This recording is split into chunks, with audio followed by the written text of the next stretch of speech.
Greater Hyderabad Monda డివిజన్లో అప్పుడే ఎన్నికల హడావిడి మొదలైందని చెప్పుకోవచ్చు. కాంగ్రెస్ కార్పొరేటర్ రేసులో ఉన్న చిర్రబోయిన సంతోష్ యాదవ్ దంపతులు మోండా డివిజన్ శివాజీనగర్, హరిజన గిరిజన అంబేద్కర్ బస్తీ, నాలా బజార్ తోపాటు తదితర బస్తీల్లో తిరిగి ప్రజా సమస్యలు అడిగి తెలుసుకున్నారు. వచ్చే గ్రేటర్ ఎన్నికల్లో కాంగ్రెస్ పార్టీ కోసం నిరంతరం పనిచేస్తున్న తన కుటుంబాన్ని నమ్మి టికెట్ ఇస్తే మోండా డివిజన్ ప్రజలు తప్పకుండా తన ఆదరిస్తారని ఆశాభావాన్ని వ్యక్తం చేశారు సంతోష్ యాదవ్. గత బీజేపీ కార్పొరేటర్ ఎలాంటి పనులు చేయకపోగా ప్రజల్లో ఉన్న వ్యతిరేకత ఈసారి కాంగ్రెస్ పార్టీ బలం చేకూరుతుందని తెలిపారు.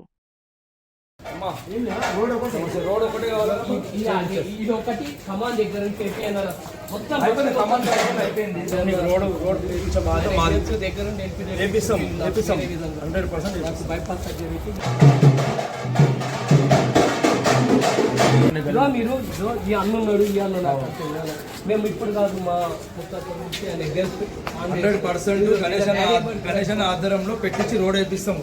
అన్ని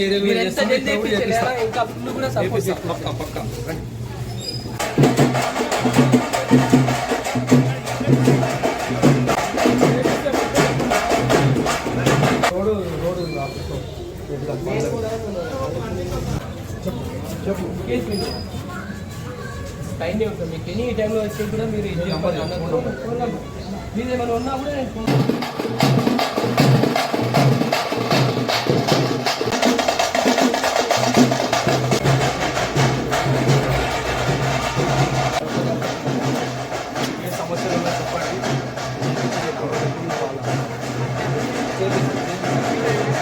అందుకే మేము ఎమ్మెల్యే గారి ఆదేశాల మేరకు కాంగ్రెస్ పార్టీ తరఫు నుంచి అందరం నాయకులం వచ్చి మీ సమస్యల గురించి మీ ఇంటింటికి వస్తున్నాం.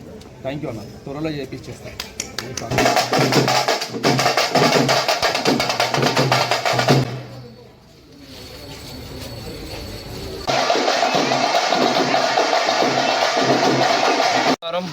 నేను మీ సంతోష్ యాదవ్. ఇవాళ మన డొక్కలమ్మ టెంపుల్ ఆలయంలో దర్శించుకొని బస్తీ పర్యటన అని చెప్పి నిన్న చెప్పడం జరిగింది. గడప గడపకు కాంగ్రెస్ అనే నినాదం అది ఇవాళ నుంచి స్టార్ట్ చేయడం జరిగింది. ప్రజలలో తిరుగుతుంటే మంచి స్పందన ఉంది. కాంగ్రెస్కి ఉత్సాహంగా చెప్తున్నారు. ఏంటంటే మాకు ఏ ప్రభుత్వం ఫ్రీ బస్ ఇయ్యలే, ఆడోళ్లకు ఫ్రీ బస్ ఇచ్చిర్రు. ఏ ప్రభుత్వం రేషన్ కార్డు గురించి ఆలోచించని ప్రభుత్వం లేదు. ఒకటే ప్రభుత్వం ఉందంటే కాంగ్రెస్ ప్రభుత్వం. ఇంకొకటి ఈ రోడ్స్ కానీ డ్రైన్ వాటర్ కానీ మీ కాంగ్రెస్ నాయకులంతా ఉత్సాహం ఎవరు చేయలేరని చెప్పేసి ఎమ్మెల్యే గారి ఆధ్వర్యంలో మీ పనులు చేపిస్తున్నందుకు కూడా మాకు వాళ్ళు ధన్యవాదాలు తెలియజేస్తున్నారు. చాలా సంతోషం అనిపిస్తుంది. ఇంటింటికి తిరుగుతుంటే మంచి స్పందన ఉంది. కాంగ్రెస్కి 100% కైవసం జిహెచ్ఎంసీలో మేయర్ పీఠం కైవసం చేసుకుంటామనే ఉత్సాహం అనిపిస్తుంది వాళ్ళు చెప్తుంటే. ఆ ప్రజలు చాలా సంతోషంగా ఉన్నారు. కాంగ్రెస్ ప్రభుత్వం ఇంకా 5 years కూడా నెక్స్ట్ 5 years కూడా కాంగ్రెసే ఉంటుందని చెప్పి చెప్పడం జరిగింది. అదేవిధంగా ఉన్న స్థానిక కార్పొరేటర్ మొన్నటిదాకా పరిపాలించిన ఆమె ఏం చేయలేకపోయింది. మా రోడ్లు, మా డ్రైనేజ్ సమస్యలు అట్నే ఉన్నాయి, మా స్ట్రీట్ లైట్ సమస్యలు అట్నే ఉన్నాయని చెప్పడం జరిగింది. మీ కాంగ్రెస్ ఎమ్మెల్యే గారు శ్రీ గణేశన గెలిచిన నుంచి చాలా అభివృద్ధి చెందుతుంది. ఇంకా మీరు ముందుకు పోవాలని చెప్పి నన్ను ఆశీర్వదించారు ప్రజలు. చాలా సంతోషం. ఇక్కడ వచ్చిన నాతో పాటు కాంగ్రెస్ సీనియర్ నాయకులు కూడా అందరూ పాల్గొన్నందుకు నాకు చాలా సంతోషంగా ఉంది, చాలా గౌరవంగా ఉంది. చెప్పుకోడికే మా అన్నలంతా ఒక కుటుంబం లెక్క నాకు సపోర్ట్ చేస్తున్నందుకు మీడియా మిత్రులు అన్నలకు కూడా నా మనస్ఫూర్తిగా అభినందనలు తెలియజేస్తున్నా. ముందు మీరంతా సపోర్ట్ చేసి నన్ను ముందుకు తీసుకెళ్ళాలి, ప్రజలకు సేవ చేసే అదృష్టం ఇవ్వాలని చెప్పేసి నేను మనస్ఫూర్తిగా ఈ మీడియా ద్వారా తెలియజేస్తున్నా. ఈ అవకాశం ఇచ్చిన పెద్దలందరికీ ధన్యవాదాలు.